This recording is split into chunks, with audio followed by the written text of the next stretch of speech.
Hi, my name is Riley Allen. This is my review of Season 1, Episode 13 of Star Wars The Clone Wars titled Jedi Crash. So, Ayla Secura is in this battle, and Anakin, Ahsoka, the 501st, and the Resolute come to the rescue. Shit hits the fan. They all manage to escape in a ship, but Anakin is gravely wounded and is now put on life support, which is making it sound like Darth Vader. You know, that shit.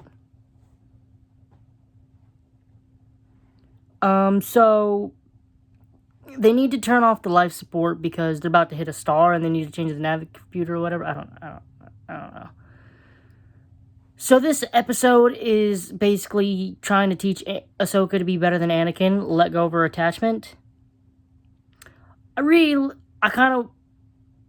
This episode can't be an Anakin episode because obviously Anakin has got to degress. If he learns he's got to let go of his attachments, he's got to later regress or we get no episode 3. So, yeah. It's got to be about Ahsoka. Honestly, this episode does it horribly, though. I'll get to why I think it does it horribly. It could have been better, but they could have did it better. So they crash, and Ahsoka makes a joke. Well, at least I've mastered the art of destroying ships and nearly killing my master, which is an ultimate elite dig at Anakin.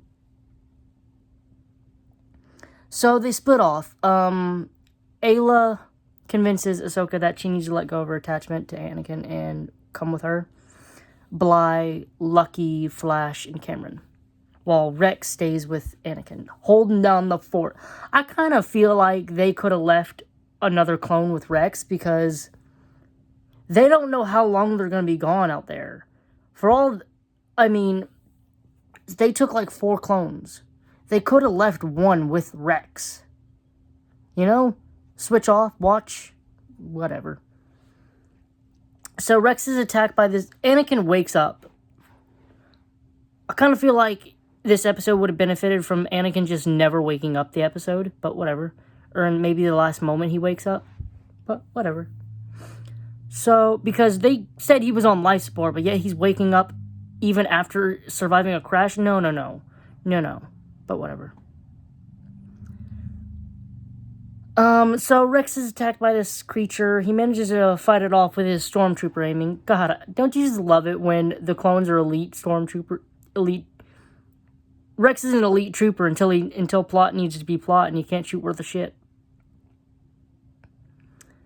Meanwhile, with Ahsoka, she's, having a conversation with Ayla how she had to let go of her master who's like a father to her, which this situation doesn't really apply. The age gap between Ahsoka and Anakin is like less than a decade.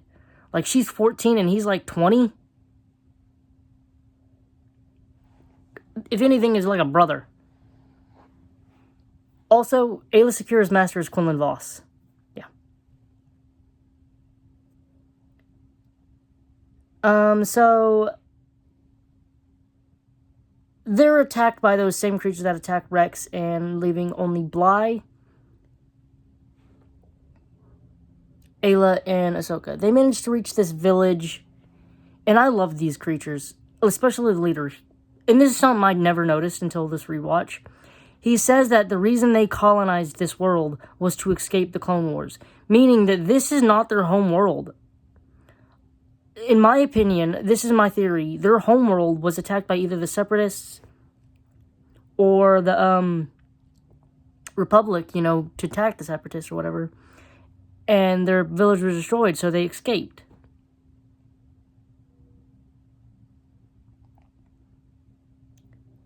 Also, the Jedi tell the creatures that they didn't start the war, which is bullshit. They did.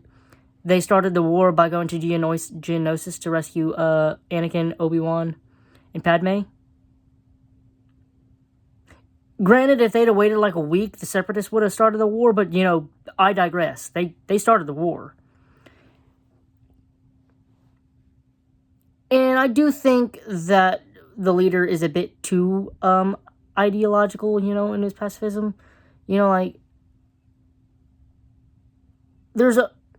wanting them to just put their arms down and talk for peace, which is a good sentiment and I wish would happen, but just like in real life, there will always be people on both sides that don't really want peace. Especially, you know, especially in this conflict where you got Dooku on the other and Palpatine just masterminding the whole thing. And these big corporations, you know, like the Techno Union, the Banking Clan, who are making money off of building droids for the Separatists and ships and whatnot, they're making bank from this war. They're not going to want it to end. But I do love that he basically calls the Jedi out on their bullshit. You're not peacekeepers. You haven't been peacekeepers since the war began. You're not warriors. Eventually, though, Ahsoka does plead to his humanity and gets his son, Wag-2, who is a healer, to go with him to help Anakin. They end up fighting another creature, and Wag-2 hogties it with their help. And they bring him back to the village so Wag-2 can heal Anakin. And I'm about to get why I hate this episode. Ahsoka proceeds to tell Ayla that she understands that she had to let go of Anakin to help him, which is bullshit. She didn't do shit. Ayla would have found the village without Ahsoka being there, and she'd have probably eventually convinced the leader to let Wag-2 help him. I mean, Ahsoka said it first, but I'm sure she'd have still said it, even if Ahsoka wasn't there, that they have an injured guy. They need help. And Wag-2 and Bly knew the way. So Bly would have really helped. Could have helped. And just lead Wag-2 back to the camp. And bam. Also, Ahsoka didn't really help them when they were attacking the creatures. It was, I mean, she was there, but I feel like Ahsoka and Bly could have handled themselves. And so this is what I would have done to make the theme and the message hit true. They get lost, and it's Ahsoka who manages to find the way and get to the village. It's Ahsoka who finds the village by herself. That way the message of I need to let go to Anakin to save him would have hit correctly. Also, I do remember the next few episodes is the Separatists come in and they have to have a battle with him. I would have preferred it doesn't happen that way because I personally would have loved this to be like the first instance where the Jedi are the peacekeepers they bullshit and say they are. They listen to the leader of this village and they don't ignite their lightsabers. They use their words. And together, they managed to make peace with this one Separatist commander. Showing that, you know, not the entire Separatist army isn't a bunch of mustache-twirling villains. I mean, we later learn this, you know, with Mina Bonteri. I don't know when she comes in, but I know she was a senator for this Separatist who eventually tried to get peace sue for peace. And of course, you have, on the opposite spectrum, Pon Krell, who's a piece of shit. But, you know, eventually it does I know it does divulge into a battle, and I don't know how it gets there. I don't remember how it gets there, but I know it gets there, and I do wish that it didn't. Like, they would have followed with the message of, you're not peacekeepers until you actually start acting like peacekeepers.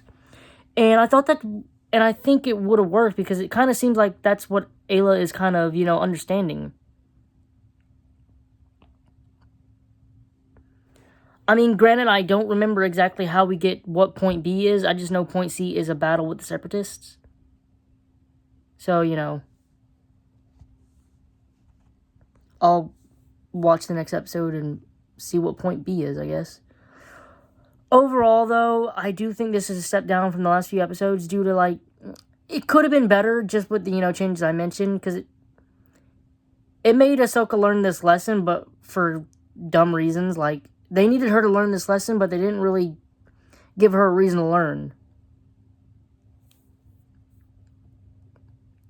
I'm going to give this episode a 7 out of 10, though. It was still enjoyable. So, 7 out of 10. Thanks for watching the video. Leave a like, comment, subscribe if you want, and I'll see you in the next video.